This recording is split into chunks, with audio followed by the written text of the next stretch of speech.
Good afternoon, it's the 14th of March. I'm not meant to show you that. 14th of March 2017. Tuesday.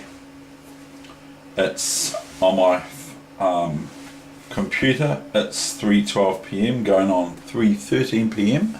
For those that like to be pedantic, like me, I'm pedantic. I get quite pedantic about certain wee finicky things, but anyway, that doesn't matter. So here is today's game. I've already preloaded it. You've just seen the end position. And this is how I got to get to this position. And this is the following moves. And this was played today, the 14th of March 2017. It was played today. And this is week 18 already. Session number 2 for the week, for week 18. And I'm black, obviously, as you'll be able to tell by my signature moves, which aren't mine. They're actually the Dutch in this variation. This is the Dutch, but the French at the same time. And so I'm honouring the Dutch, which is my heritage, but I'm also honouring the French because I really love the French defence and for an opening for black in chess. So I'm honouring the French and the Dutch at the very same time, which is pretty cool. G3. Well, that means I can just keep going on what I'm doing. And yesterday, by the way, was the shortest session I've ever done for chess. I might have done some quick ones but for the actual lesson for the day, it's the quickest one, which was under 5 minutes. So that's remarkable. That's like a record for me. And a lot of people out there won't be looking for the short videos. They'll be not the Nigel short videos. They'll be looking for the real long videos from David. And if there's anything under like 500 megabytes or 700 megabytes, they'll say that can't be David, that can't be the one because it's too small.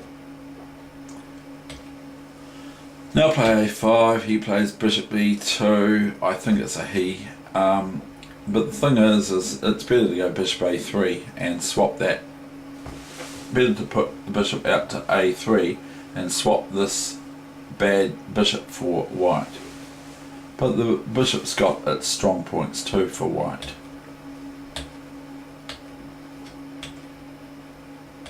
So we're nobbling around for moves, and I'm kind of copying white.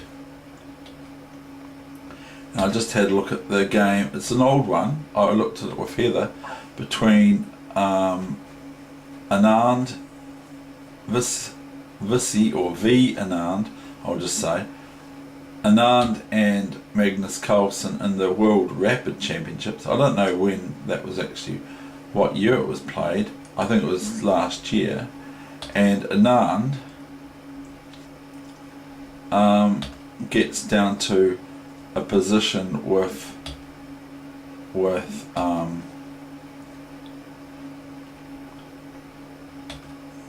he gets down to a position with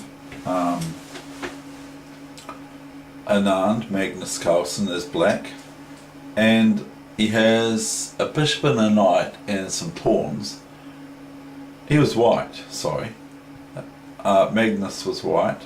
He gets down to a bishop and pawns, bishop and knight for white against Visi's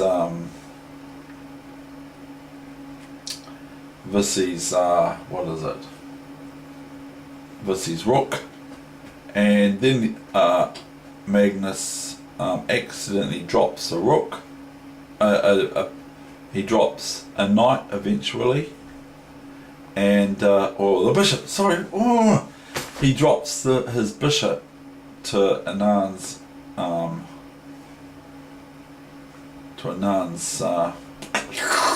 Why am I having so much difficulty with just explaining simple things? He drops his bishop to Visi or Anand, and then Anand plays beautifully in that game, so it's really worthwhile looking at. It's on YouTube. It's really, really instructive as well. So I play knight c5 and obviously dc5. I can go queen d1, or I can just go bishop b2. And white captures a pawn here, which is all very well. And do not believe to yourself one moment, because I don't, that I analysed all this. This is 5-minute chess. I'm pretty pleased with the way I played.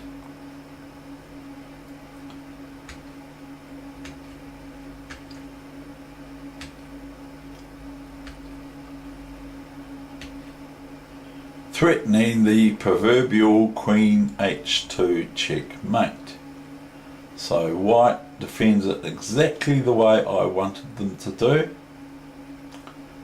I was actually, what else can white do? I've just realised that white can't actually defend it any other way than what they played,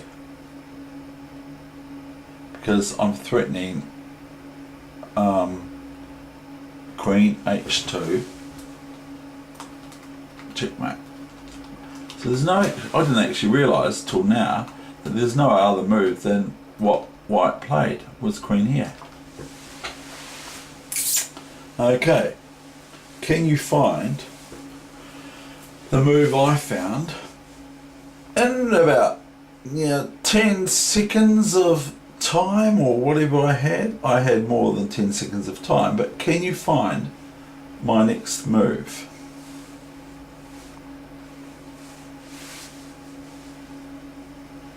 So you're looking for black's next move. Now there's a number of moves available.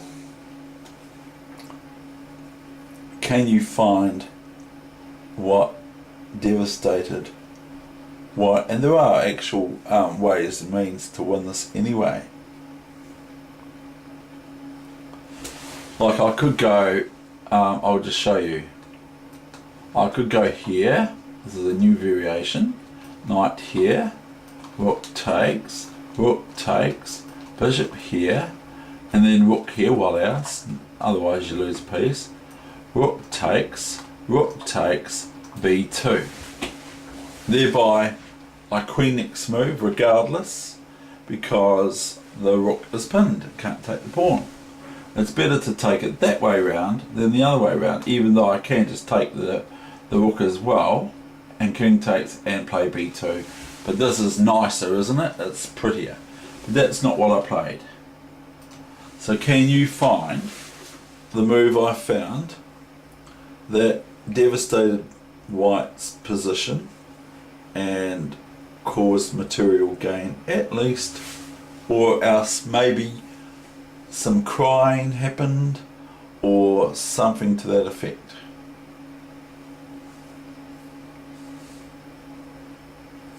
And I'd like to just show you that if the rook, if black plays some sort of silly move like this, then if white takes this rook on g2, okay, then black takes this queen on g2. Knight g2 is the only move because the rook is preventing the king from taking it, and then rook takes rook is checkmate. So that's just what can happen in chess. But do you, now that you've seen some of the ideas that I've got for black, can you find my move? And you can have a chocolate fish if you find it. Now the thing is it's like Judge Rinder. I saw yesterday, I saw Judge Rinder. I didn't actually see him in person, but I saw Judge Rinder from the British BBC or whatever he's from, and he was convening between two contestants, one to get off a bet that they had made when they were a little bit tipsy for £1,000. So that's a reasonable amount of money, because it's not just $1,000 like it is in New Zealand, it's £1,000. So one was betting that a certain boxer would not fight again, the one that was drunk, and the other one was betting that the boxer would fight again and not retire. And long story short, believe it or not, this is the long story short, Judge Rinder said no bets are allowed privately because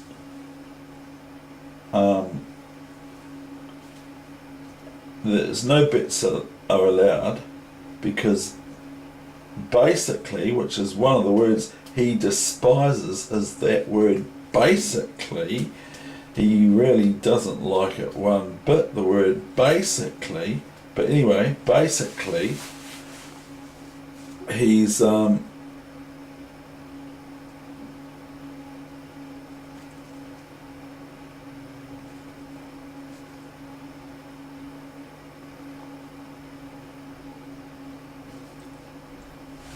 still leaving you to have a look at this position to see if you can find the move. You might have found it by now about 15 times over and been going, oh, well, it's basic. But he said that privately, even though it's kind of a contract, it's not. Privately, it cannot be won, even if you make it in front of witnesses and everything like that. It's not enforceable in a court of law. That was the end of the story. Okay, so I'll show you the move. Oops, that's not a move, is it? Bishop c6. Now, I thought to myself earlier, when I was driving around in the car, I thought, oh yeah, but white has got knight d5, haven't they? Okay. No. Comes the reply, because of queen g2, checkmate.